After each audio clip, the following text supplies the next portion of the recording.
attempt to really tamp down on speech and opinions and ideas. Good morning, YouTube. It is 2:49 a.m. Thursday, and so these guys kind of December 8th, 2022. I'm just going to say the most crazy things because I want. Talking about Kanye West on the radio. Cancel me anyway. Right. And I don't even like it. The hope is that students aren't going to invite someone like Kanye West onto campus because he's pretty incoherent and he doesn't really make a lot of sense. So it's not an educational experience. But at the end of the day, yes, I mean, he has a right to free speech just like anyone else does in this country. So he can speak his mind. You don't have to agree with it. You don't even have to listen to it. You know, you could just ignore him. If you didn't want, if someone did invite him to your campus and the school approved it, then he comes to speak. And if people don't like what he has to say, they can leave or they can protest it. Again, these are all. Why the hell would Ye be speaking at college campuses? Acceptable and understandable. This woman is lost. When it comes to shutting people down, the question is kind of like, where's the line? And you said it right. You don't want to be kind of this like ardent defender of like the atheist club or of hate speech or bigoted speech. But the question comes down to, well, where do we draw the line? Because these terms, again, they're very broad and they're very subjective. And if you start to employ the state to enforce restrictions on speech, even if it's hate speech, then the state eventually will get to define what those terms mean, and they can turn it around on you. And so this is the biggest concern here with conservatives and libertarians who just say, like, look, we've got to be really careful trying to put restrictions on things because it opens a can of worms in it, where we can easily start to be put restrictions on us, and you get government, approved messaging all of a sudden, and we can see clearly what that leads to because it's happening right now. We talked about Canada earlier, but if you just look at China and Iran, I mean that's even more clear examples of what this can lead to. So it's not something that we want to, not a path we really want to go down. I think it's really up to civil society to step in and properly start to understand debate and how to use your words when it comes to articulating your viewpoints and actually getting comfortable with that, because we used to be more comfortable with it than we are now, and that's why people are just shutting each other down, and then you get the folks like Kanye and Mila who are like popping up to challenge them rather than actual like coherent, articulate individuals. 100%. I live in that space. I appreciate the challenge. What I say on the radio every day, and a lot of people. I watched bits and pieces of the Kanye West, assuming it actually was Kanye West. It did sound like it. We can't police people. Interview on and I think there's a whole saying with church, it's like on Alex Jones. I didn't actually watch it on Alex Jones. I don't watch Alex Jones at all since he's been removed from YouTube. But she's executive director. I did see some clips of that interview that were reposted by YouTubers. So if you want to make a call, this is your time, 866-505-46. It was kind of enjoyable just watching somebody that could actually shock Alex Jones. So it was entertaining. I didn't really take anything out of it other than, wow, that's entertaining. I guess I just don't care enough to be shocked or offended.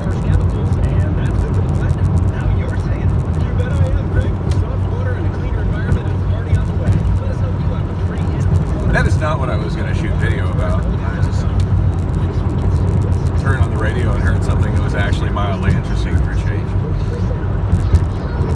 Instead of constant repetitive crap about the election,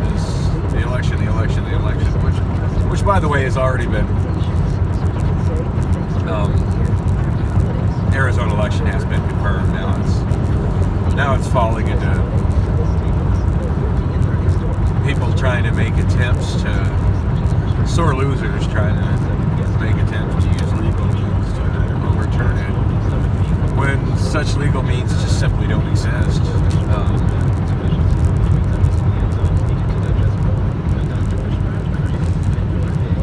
I don't know, to me the thing with Maricopa County is just super, super ironic. You've got a large group of people saying that what they want, and I'm overgeneralizing here, by the way. Just throwing out my own hyperbole and overgeneralizing. But a whole lot of people saying that, what I really want is paper ballots and a hand count. And then when large amounts of printers malfunction on election day in Maricopa County, Arizona, resulting in paper ballots that could not be read right then by the machine and would need to be hand counted, they weren't happy with that. So I guess it's a case of being careful what you ask for, because you just might get it. And now that you're getting what you all asking for, you don't seem happy with it. Anyway, I think the majority of people just don't understand how things are run in Maricopa County. I'm quite happy with it. And although I'm not so thrilled with the results of a lot of our elections, they are what they are. I believe they were counted correctly. And as far as anybody who was disenfranchised by things that happened on election day and chose as a result not to vote, that's on them. And you'll suck for that. Because maybe you had to be a little more diligent in planning ahead to vote, or in just going with the options presented to vote. The election outcome might have been different.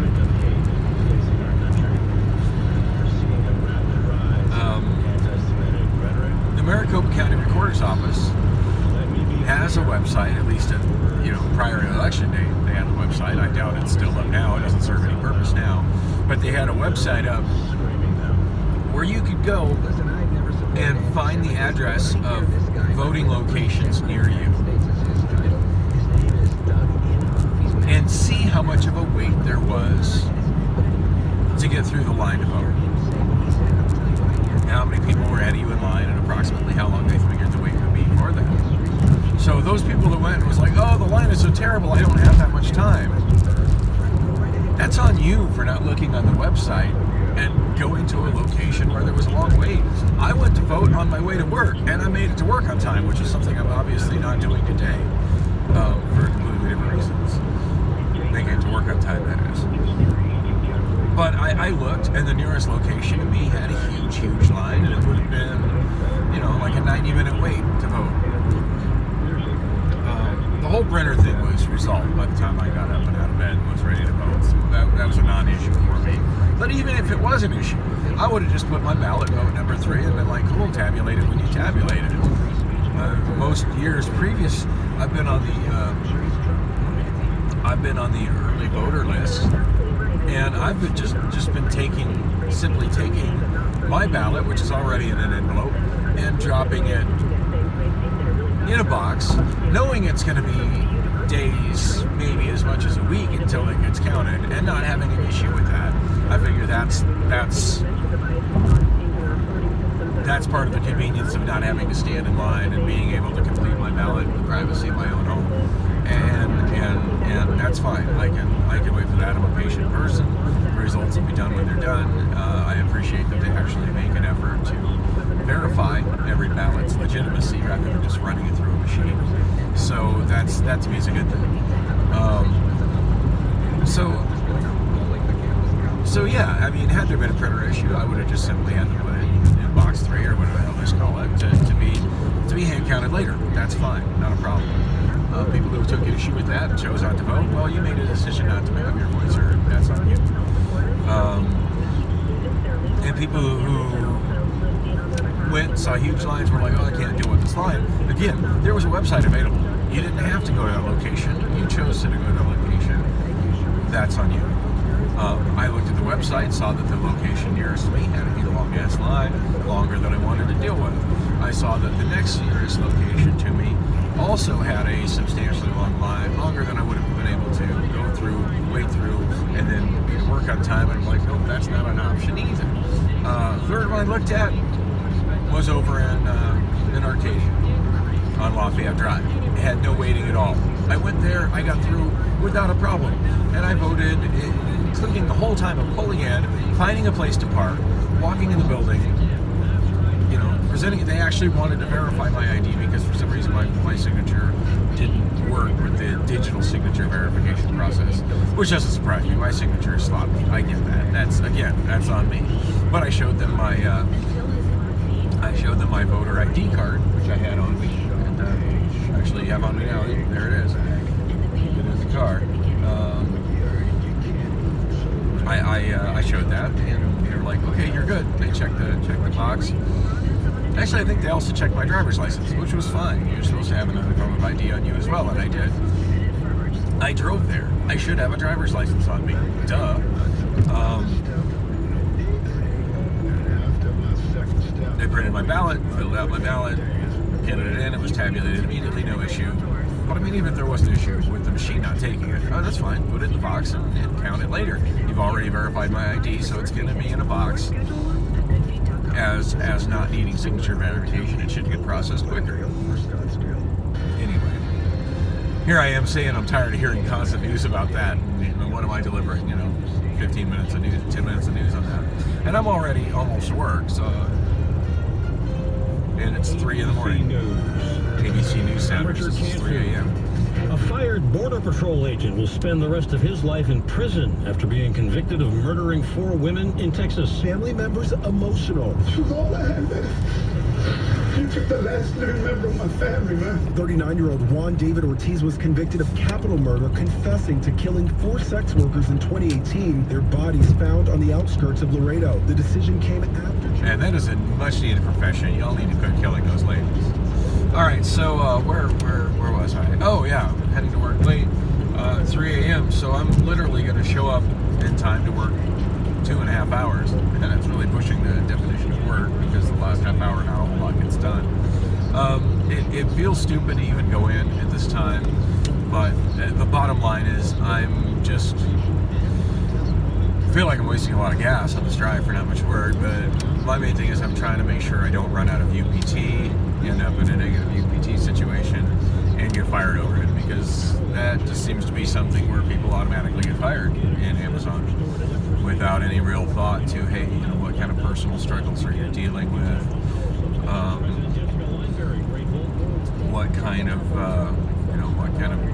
What kind of personal issues are you combating that's causing you to lose your UPT, and what's and how useful are you? How hard do you work when you're here?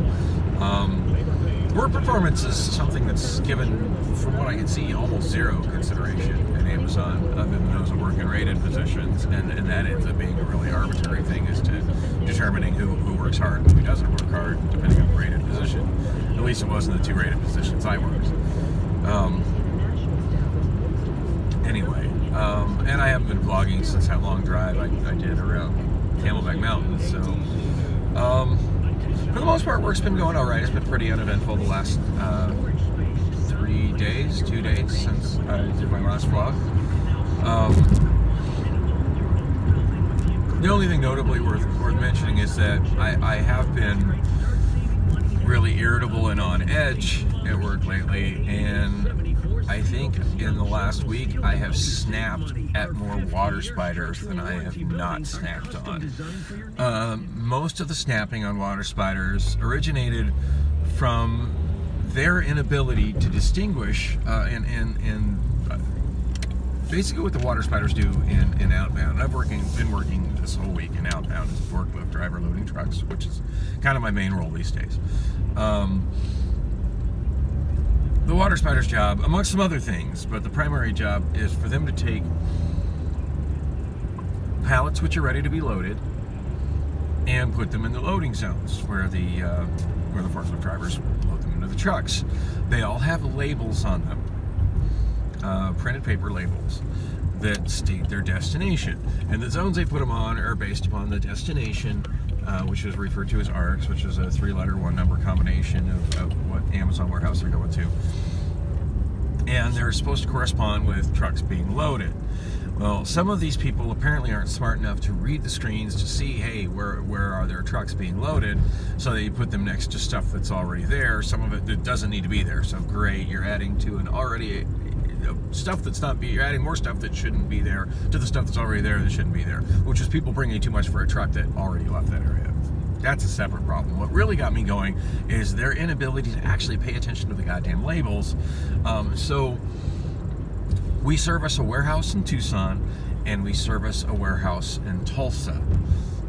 which are numbered TUC2 and TUL2, respectively. How fucking hard is it to tell the difference between TUC2 and TUL2? In the giant font that we use on those labels, a C doesn't look anything like an L. But for some reason, the water spiders can't seem to tell the fucking difference. And it seems like they've been I've snapped on 4 water spiders over it. 2 of which speak some kind of goony goo goo African language. I don't know what it is. I to be honest, I find one of them very attractive, but I've heard her talking to one of her buddies that's from Africa. I swear to God, she said goony goo goo. She said goony goo goo. That's what she said. Yeah, her English is just, I don't feel is proficient enough for her to be doing the job. There's also a Mexican woman that's there. Again, language barrier. The other person, he's just a young kid. He's just young and stupid. And he's the one of the 4 who went and cried to a manager. Actually, the Mexican woman cried to the manager, but I went a little more off on her. Anyway, I do need to calm down. I'm going to end up getting fired for just upsetting people, but I've been really, really high strung, and things like that are just, you know, and to be clear, I'm not racist, I'm not xenophobic, but I am prejudiced against people who can't speak English good enough to do their job, or in this case, you know, recognize English alphabet characters, Roman alphabet characters, enough to proficiently do their job, and people that just can't follow simple fucking directions. Kind of prejudice against that. And I would explain more about that, but I'm here and I just need to get in the building and see if they're even going to let me work, and hopefully save 3 hours of UPT.